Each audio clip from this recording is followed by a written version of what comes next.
Bien, on va donc reprendre sur cette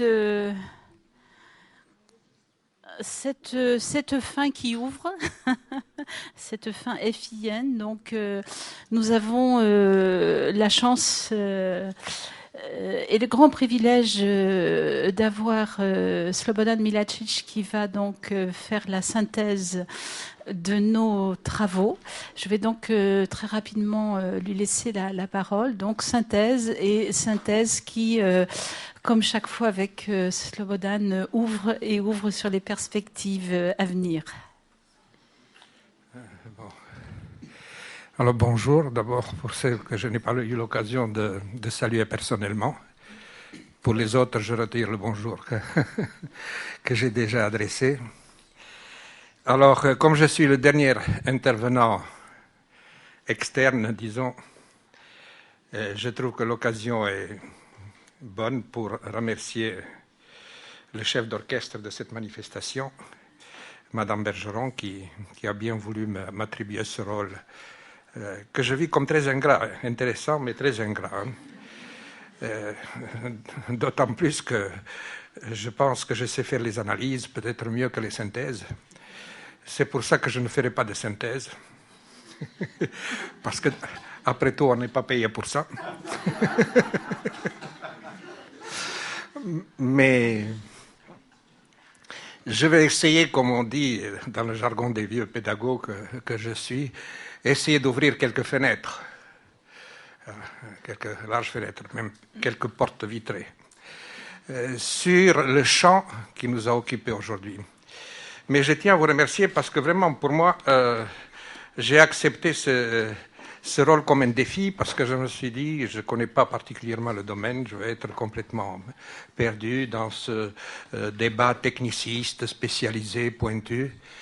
Et en fait, c'était pas ça, c'était ma première belle surprise, c'était un échange de compétences, mais toujours sur la base des idées.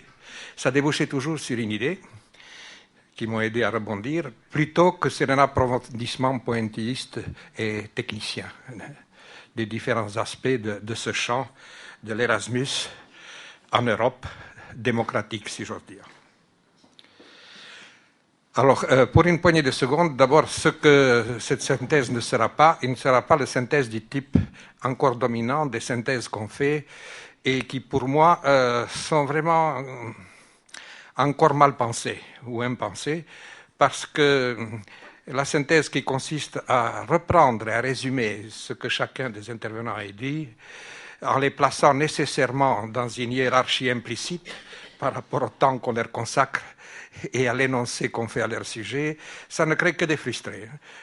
Parce que tout le monde se sent trahi par le traducteur qui est le synthétiseur. Et par le raccourci de son exposé qu'on fait, alors il voulait le faire en 3 quarts d'heure, on le fait en 1 quart d'heure. Donc, et même le rapporteur dit de synthèse, il est frustré parce qu'il ne peut pas s'exprimer lui-même. Il est obligé de donner la parole aux autres, dire ce que les autres ont dit, alors qu'il a envie de dire des choses personnelles, comme ça sera un peu le cas ce soir. Bon, je vois que vous êtes détendu. Il me fallait ça aussi un peu avant de passer, après ces discours vifs et pointus, vraiment intenses, à un discours plus abstrait, plus conceptuel, plus monotone, peut-être plus lénifiant, mais je vais essayer de l'illustrer autant que possible, puisqu'il me reste encore quelques réserves dans mon capital pédagogique de 45 ans d'exercice, dont 8 ans pour vous, puisque ces 8 années ne comptent pas pour ma retraite, mais pour la vôtre. Bon, alors, passons au sérieux. Je voudrais essayer en deux temps de situer cette problématique de l'Erasmus, parce que je pense que le mot est mérité, de parler de problématique. Ce n'est pas encore le phénomène, mais enfin, c'est déjà une problématique. Dans son champ substantiel, c'est-à-dire la science de haut niveau, comme disent souvent les textes qui se concernent, l'université, les grandes écoles, qui sont un des pôles de la culture, des sociétés et des États, et dans son champ spatial, c'est-à-dire territorial, la Grande Europe, Euroméditerranée, puis dans Euroméditerranée aussi, dans un contexte global dont on ne peut plus se passer dans une explication qui se fait un peu généraliste et un peu ouverte. La culture me semble le mot-clé des trois mots-clés qui vont être l'enracinement de mon propos. La culture, l'Europe et la démocratie qui est le lien commun. Pour l'instant, finalement, le noyau dur de toutes les cultures potentiellement concernées, intéressées par notre sujet. La culture est paradigme dominant, finalement, de toute explication disciplinaire, le paramètre le plus globalisant. Les anciens disaient « il n'y a de théorie que du général ». Eh bien, nous, on dira il n'y a de théorie que du global. Global au sens à la fois géopolitique et problématique, disons, de complexité. Alors, parce que tout commence par la culture et tout finit par la culture. C'est-à-dire que c'est dans les cultures que se génèrent les différents phénomènes politiques, économiques ou autres. Et tout changement des systèmes particuliers, je pense notamment au système politique qui nous intéresse beaucoup aujourd'hui, eh bien, ils ne se consolident que lorsqu'ils sont métabolisés par la culture. Vous voyez, on avait fait une distinction pour les pays de l'Est et on le voit pour le printemps arabe. La liberté qui est une pulsion naturelle, elle est universelle, c'est facile à constater, mais pour la démocratie, le problème se pose de façon plus délicate. Si la liberté est naturelle, la démocratie, elle est culturelle, c'est-à-dire c'est un acquis civilisationnel en quelque sorte de l'histoire. Et tout finit donc par la culture, parce que pour nous aujourd'hui, dans le moment historique, dans la plutôt période historique où nous sommes, c'est cette construction de la culture politique démocratique, pluraliste, libérale, on peut l'éclairer à partir de différents angles, qui est la problématique de fond. Elle est en connotation de toutes nos problématiques et de tous nos problèmes particuliers. Donc, on ne se consolide dans ses finalités que par la culture. Ce n'est pas par les constitutions, ni par les régimes politiques. Et cette idée m'est venue. Je vais essayer d'étayer un peu ça, mon propos, parce que j'ai tendance à l'abstraction et je me méfie de moi-même. Comment m'est venue cette idée? Une fois, je faisais un exposé devant les collègues constitutionnalistes, et un collègue et ami, Bernard Chantebout, un auteur connu de manuel, quand j'expliquais qu'il ne suffit pas d'avoir une belle constitution pour que l'affaire soit faite, et à la limite, il ne suffit pas d'avoir l'apparence d'un régime libéral, démocratique, pluraliste pour que l'affaire soit faite, que ce n'est pas le juge qui garantit les libertés, mais c'est la démocratie qui est le garant structurel, systémique des libertés publiques. Et il était là, comme ça, dans la salle, et il me dit, et alors, il va jusqu'au bout, il me dit, et qui est-ce qui garantit la démocratie? Alors vraiment, j'ai eu un moment d'hésitation, mais dans la tension et le trac de la situation, l'idée m'est venue et j'ai dit, mais c'est la culture, c'est-à-dire notre mentalité profonde. C'est nous-mêmes qui sommes garants de notre système quelque part. Eh bien, c'est dans cette optique que j'ai essayé de privilégier la culture et sa problématique, et de balayer d'un coup de main, un peu facilement, les critiques que j'ai pu lire en parcourant un peu les quelques documents pour ne pas paraître complètement analphabète en matière d'Erasmus. Essayer de voir les critiques qu'on fait, la faiblesse des effectifs expliquée par la faiblesse des finances, la faiblesse substantielle des échanges, beaucoup d'étudiants font du tourisme universitaire, etc. Et je pense que souvent ces critiques n'étaient pas pour moi pertinentes parce que Erasmus est une entreprise culturelle et les rythmes culturels sont tout à fait différents de tous les autres rythmes que nous pouvons connaître, soit économiques, soit politiques, soit autres. Et donc la petite expérience d'Erasmus, c'est beaucoup plus court que les 6 mois de la présidence Hollande. Finalement, si on tient compte des espaces et des rythmes culturels qui président dans notre champ d'intérêt. Donc, il est difficile de dresser les bilans à partir d'une expérience qui est finalement... j'ai fini par considérer Erasmus comme une lancée, comme une initiative, et je voudrais, c'est l'esprit de mon propos, de mon idée générale, de dire que finalement, c'est la première tentative d'un déploiement véritablement culturel.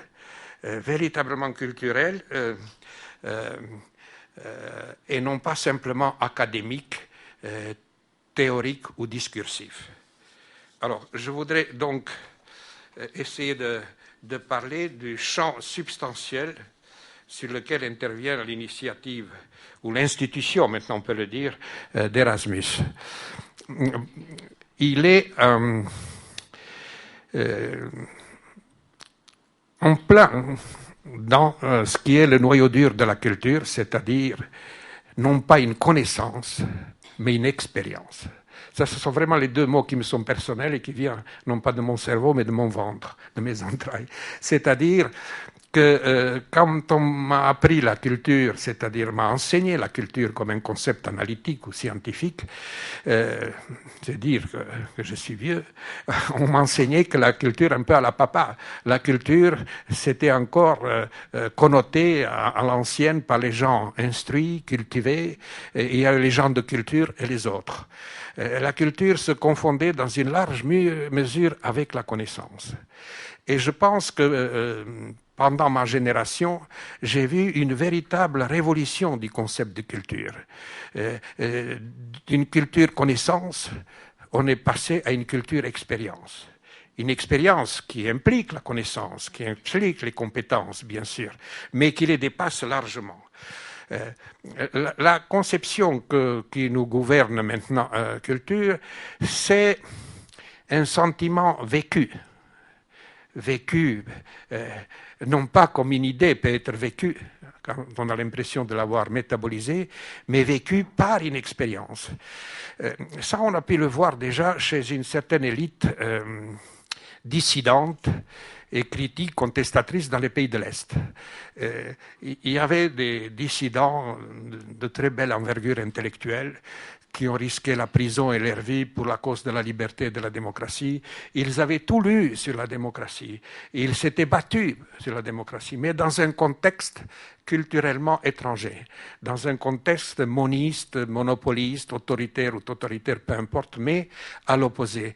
Et personnellement, parce que moi j'étais un petit peu obsédé par cette idée-là, j'ai observé depuis que leur comportement manquait de culture démocratique. Finalement, l'expérience vécue de la démocratie qui est décisive. Je ne veux pas parler de Havel parce que c'est l'enfant chéri de l'Occident et je n'arriverai jamais à faire changer le sentiment des gens, mais c'est à son sujet justement que j'ai pu voir une certaine vidéo idéaliste, moraliste, etc. de la démocratie et beaucoup de maladresse dans ses faits et gestes. Donc, si on regarde ce qu'est la culture, et tout à l'heure on verra la liaison évidente avec l'idée d'Erasmus, je vais me référer à 2 ou 3 formules des grands définisseurs de culture. Ce n'est pas de moi, mais j'ai complètement épousé leur point de vue. Almond, Verba, Parsons, c'est-à-dire les Américains qui ont réfléchi et écrit sur la culture. Voilà ce qu'ils nous disent, Almond et Verba. Ils disent la culture, c'est la façon d'être. Et ils ajoutent, en 2e position, de penser et d'agir. Mais c'est la façon d'être. L'autre nous dit quoi? La culture, ça s'observe dans les attitudes et les comportements concrets. Et pas dans le discours, sur vos préférences. Le discours peut être un élément de culture comme un fait et un geste.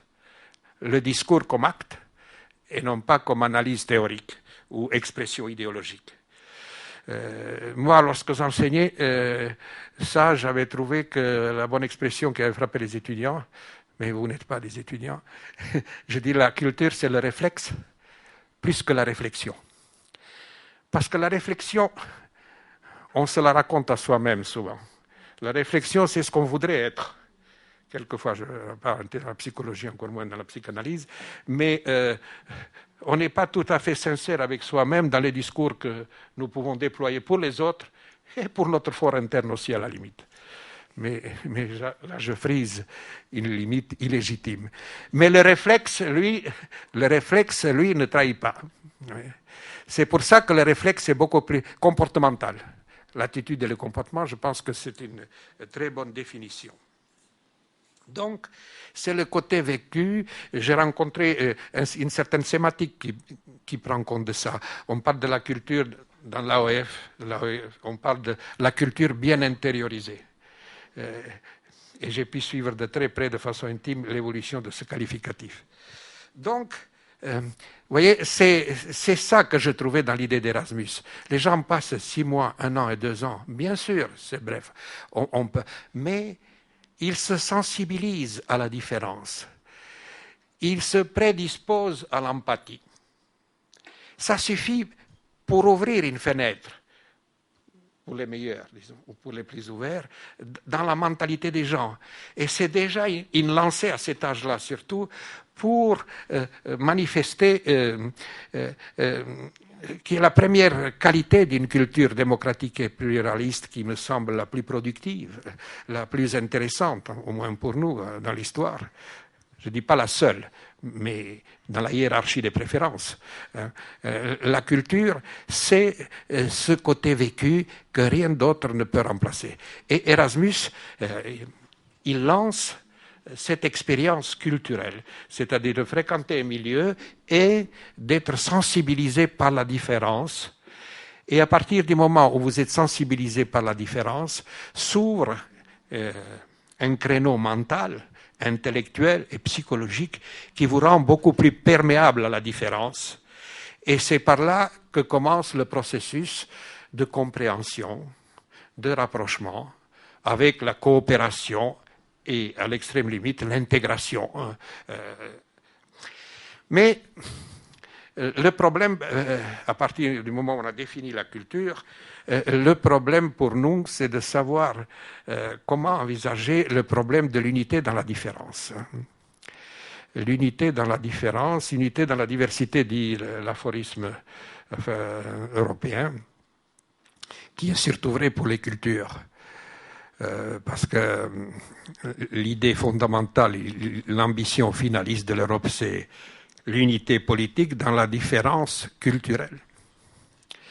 Alors, pour ça, je voudrais dire quelques mots sur la différence que je fais entre la culture politique et la culture, je ne sais pas comment la qualifier, nationale, générale, la culture tout court.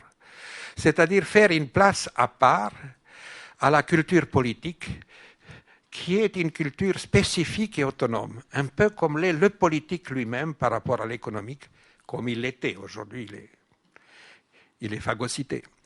Mais l'autonomie relative du politique en démocratie et sa spécificité avec sa culture, c'est-à-dire ses propres valeurs et ses propres règles, qui impliquent peu de choses, des choses fondamentales, mais peu de choses. Il y a une idéologie démocratique, mais c'est une idéologie qui n'est pas politique, elle est systémique. C'est-à-dire c'est une idéologie, un système de valeurs qui prône la coexistence pacifique de la différence. Finalement, les rapports pacifiques, c'est le but ultime de toutes les civilisations et de toutes les cultures. C'est-à-dire, la fin ultime, c'est la pacification des rapports sociaux. À partir de là, on peut tout rêver. À partir du moment où on est arrivé à éliminer la violence des rapports sociaux, la violence sous toutes ses formes, la violence, l'autocensure. Donc la culture démocratique, c'est peu de choses, c'est-à-dire c'est la légitimité postulée de la différence. toujours jusqu'à une certaine limite.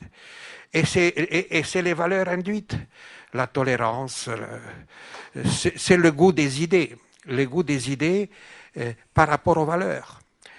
La discussion des idées qui est apaisée, qui est pacifique, qui est efficace parce qu'on arrive à progresser contre la discussion des valeurs qui est toujours toxique. Valeur contre valeur, ça induit toujours la surenchère idéologique et finalement ferme la porte au dialogue. Donc, vous voyez, c'est pour ça que quand on dit discuter de nos valeurs, c'est une discussion qui ne se prête pas au débat formel. J'en prends pour exemple notre propre cas, les démocraties avérées, les vieilles démocraties occidentales. Nous avons tellement l'habitude de gérer ce compromis des valeurs qu'aujourd'hui nous disons que nous avons des valeurs communes, le patrimoine commun de valeurs, les valeurs partagées, dont nous ne discutons plus. On estime que la liberté fondamentale, l'égalité fondamentale sont des valeurs indiscutables. Mais nous ne discutons plus du compromis de ce patrimoine. Ce consensus est quand même un compromis. Nous avons décidé de ne pas discuter directement de ces valeurs. Est-ce qu'on met d'abord la liberté avant l'égalité ou est-ce qu'on met d'abord l'égalité avant la liberté? Eh bien, c'est toute la problématique de la carrière historique de la démocratie que d'essayer de gérer un certain équilibre entre ce qu'on appelait dans ma jeunesse la droite libérale classique et la gauche démocratique moderne. Les rousseauistes et les montesquieuistes, disons, qui sont dans le noyau dur finalement de notre civilisation. Nous l'avons dépassé dans la sophistication, nous sommes en pleine enveloppe molle, mais consensus mou et enveloppe molle, mais il faut le rappeler. Donc, vous voyez, les valeurs aussi, on peut en faire un compromis, on peut les faire respecter. Vous savez, à partir d'un certain seuil de liberté, c'est le marché sauvage, c'est la concurrence sauvage. À partir d'un certain seuil d'égalité, c'est l'égalitarisme qui étouffe la liberté. Et donc, le débat le plus fondamental, nous ne le gérons plus en direct dans l'idéologie, mais nous le gérons en douce, en politique, avec l'idée comme médiateur, l'idée qui refroidisse le débat, non pas au sens des romans policiers, mais au sens de l'apaisement, et de la productivité, de l'efficacité de ce débat. Donc, vous voyez ce que je veux dire, c'est la démocratie politique, elle est politique ou elle n'aime pas, c'est-à-dire le débat des idées qui est dans le noyau dur de la démocratie, qui permet justement de faire le pont entre les différentes cultures et les différentes idéologies, puisque la vocation de la démocratie, c'est de gérer les idéologies différentes, toutes sortes d'idéologies, de l'extrême gauche à l'extrême droite, finalement. L'ensemble des idéologies jusqu'à la limite de l'ordre public, finalement, et de la survie du système. Donc, c'est pour ça que je pense que l'Europe et la culture, la diversité dans l'unité, ça passe nécessairement par la démocratie et par le politique, c'est-à-dire par le débat d'idées. Je ne sais pas où j'en suis au point de vue temps. Donc, maintenant je voudrais dire quelques mots aussi, puisque le temps passe plus vite que je n'arrive à expliciter mes idées. Je voudrais dire quelques mots sur l'espace territorial réel et potentiel surtout. Réel, potentiel et virtuel de cette idée, de l'Erasmus. C'est-à-dire essayer de faire passer le message, comme plusieurs orateurs ont dit ce matin, que dans l'espace de la mondialisation, évidente ou implicite, accélérée ou plus lente, finalement, tous les seuils territoriaux sont concernés désormais. C'est ça, la mondialisation. Les cercles concentriques de la mondialisation concernent toutes les surfaces. Alors, c'est plus ou moins évident, plus ou moins visible, etc., de l'individu au globe. parce que la mondialisation va avec l'individualisation. Nous, on parle souvent du glocal, du global et du local. Le mot est très vilain, c'est pour ça que finalement, il sort de la mode. Mais le local, c'est finalement tout ce qui est inframondial, finalement. Ça va de l'individu en passant par la commune, la région, l'État, les régions au sens international, etc. Alors, ne pas être, ce qui est intéressant dans les initiatives d'Erasmus, me semble ça, ne pas être prisonnier de la structure établie. Il y a l'Europe de 12, de 47, de 53, etc. Non, la grande spécificité de la mondialisation, c'est la fluidité du mouvement. La fluidité du mouvement et la rapidité du mouvement qui nous empêche de saisir l'essentiel, de séparer l'essentiel de l'actualité du jour. On est un peu omnibulé par l'actualité du jour qui devient essentielle. Et comme les actualités du jour se suivent mais ne se ressemblent pas, il y a l'actualité de la gauche et puis l'actualité de la droite, nous croyons être en démocratie, alors que finalement, c'est une sorte de gouvernance d'opinion qui est très loin du principe démocratique, c'est-à-dire du débat simultané et du compromis élaboré en simultané et non pas de façon alternative et contradictoire. C'est là où il y a le côté irrationnel de la prépondérance de nos opinions publiques et médiatiques dans le système de gouvernement. Donc, l'Europe et l'Erasmus et son Erasmus dans l'espace euroméditerranéen, aujourd'hui, j'ai pu constater que ça fait problème. Ça fait problème parce qu'on a du mal à saisir cet espace. Alors que justement, il faut partir du postulat qu'il n'est pas saisissable à l'ancienne, qu'il n'est pas saisissable en tant que géographie, démographie, économie, politique ou culture. Il est tout ça et rien de tout ça à la fois. Parce que les cercles concentriques, comme disait Anna en rappelant les Italiens ce matin, ils sont faits en spaghetti. Mais ce que tu n'as pas dit, en spaghetti cuit. Parce que les spaghettis cuits, c'est raide et c'est cassant. Ça m'a distrait. C'est-à-dire, comment situer dans l'ère romaine? Alors, j'ai parcouru un peu ce que les gens ont écrit sur l'ère méditerranéenne, et j'ai trouvé qu'il y avait une tendance à vouloir définir scientifiquement. Chacun dans sa discipline et selon les critères de sa discipline.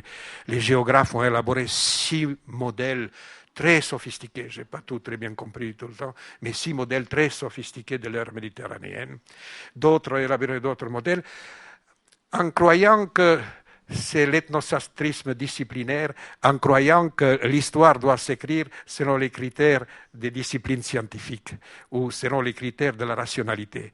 Alors que la rationalité, finalement, nous l'avons toujours inventée après coup. C'est-à-dire, une fois que les choses se sont déroulées, en grattant un peu, on a découvert des rationalités. Mais ce n'est jamais la raison qui guide l'humanité, mais c'est le rapport des forces, malheureusement. Et dans le rapport de force, j'inclus le rapport des forces idéologiques, des croyances.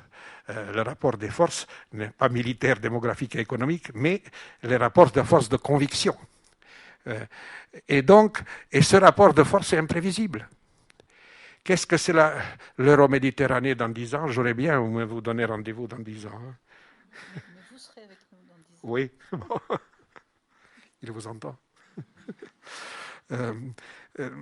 Donc, c'est d'accepter la modestie et l'incertitude de ce nouveau espace qui se dessine devant l'Europe unie, élargie, malgré son aspect élastique, fluctuant et inconsistant. Je pense que tous les seuils de la mondialisation vont s'imposer à tous les acteurs. Et l'Union européenne est un acteur, comme les États sont des acteurs et comme les régions sont des acteurs. Et donc, il faut bien prendre conscience que si on ne pense pas et on n'organise pas l'Euromed, eh bien, d'autres régions concurrentes ou d'autres instances concurrentes s'occuperont, parce que tous les États, tous les acteurs sont dans un état de tension. Ils sont tiraillés entre l'attrait et la répulsion, entre les penchants plus ou moins sectoriels d'un côté ou de l'autre côté. Et dans cette tension globale du mondialisme qui se structure, qui est en voie de structuration, eh bien, il faut investir. Nous vivons une époque boursière et on m'a toujours appris qu'il faut acheter à la baisse. Tant que les gens ne voient pas l'enjeu de la Méditerranée, il faut acheter. Et il faut acheter parce qu'à coup sûr, c'est une dynamique qui va se poser. Le cercle méditerranéen, c'était un cercle régional, au sens international du terme, inévitable. Oui. Vous savez, j'avais un prof, quand les étudiants partaient avant la fin du cours, il disait « Adieu Berthe ».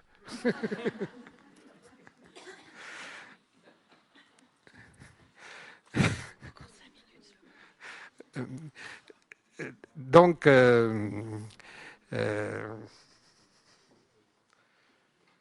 me suis retiré pour faire mes notes, mais je n'ai pas eu assez de temps. On retombe dans l'enfance. Voilà, donc c'est en insistant sur cet espace qui me semble un espace tout à fait intéressant à conquérir. Parce que dans le monde où nous vivons, c'est peut-être la dernière idée que je vais formuler, la culture, ce n'est pas seulement le plaisir et le progrès de l'intelligence, c'est aussi une puissance. La culture devient un facteur de puissance dans les relations internationales. Et donc, cette dimension de la culture ne doit pas être négligée. S'il y aura des colonisations ou des impérialismes nouveaux, ils seront d'ordre culturel et non pas militaire, démographique, économique ou politique. Voilà, je ne sais pas, il n'y aura pas d'échange pour le rapport final. C'est à la fois un confort et un inconfort, parce que les gens ne peuvent pas réagir, et comme disait Karl Popper, le seul critère de la validité des idées, c'est leur contestabilité. Eh bien, je n'aurais pas pu valider un certain nombre d'idées rapidement émises, mais ça sera pour plus tard. Merci.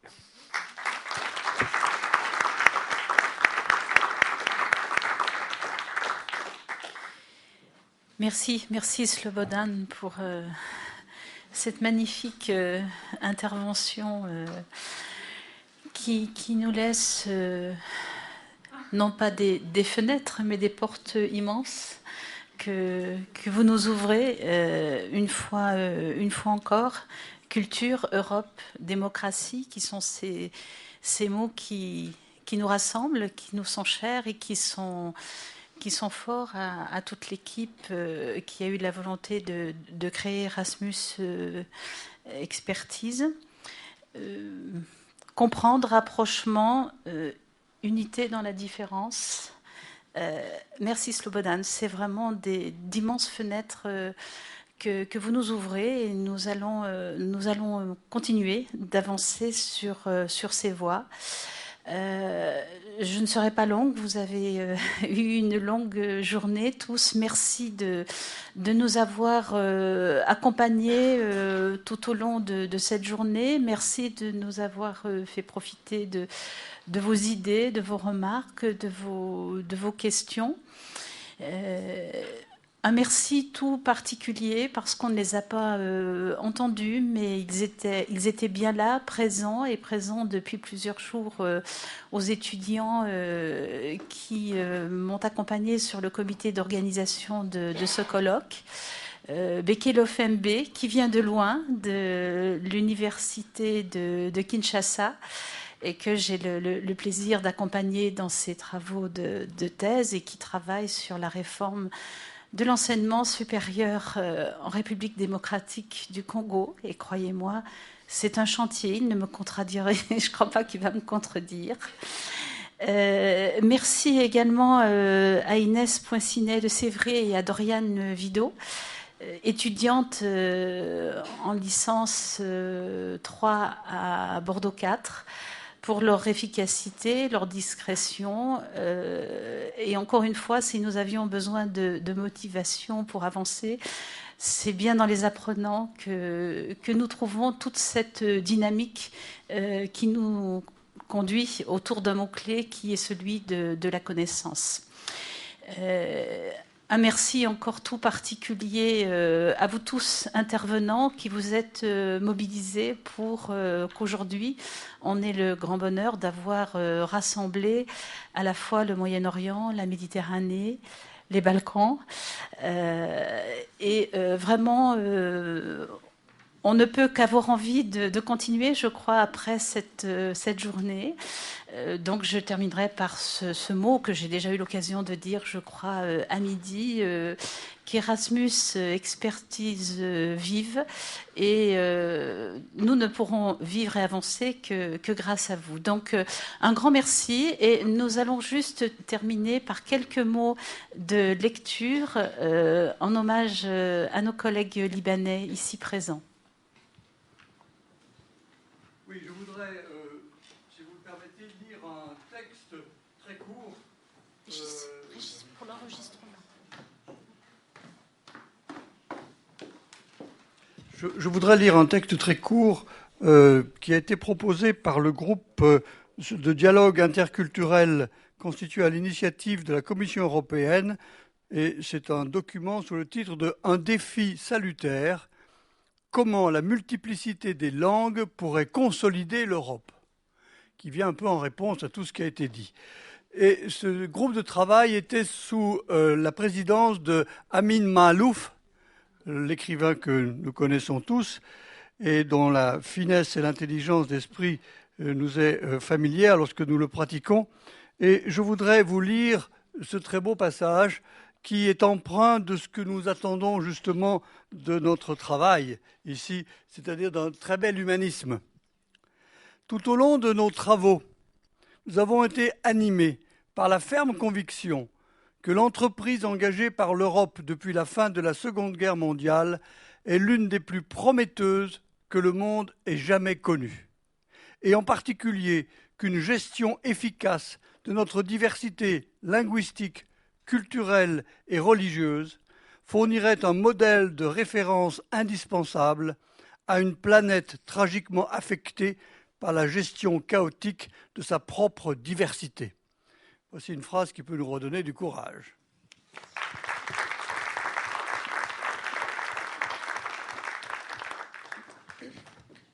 Merci à tous, et au plaisir de vous retrouver lors de nos prochaines activités. Et bon retour à ceux qui sont venus d'assez loin. Et encore un grand merci à vous tous d'avoir partagé cette journée avec nous.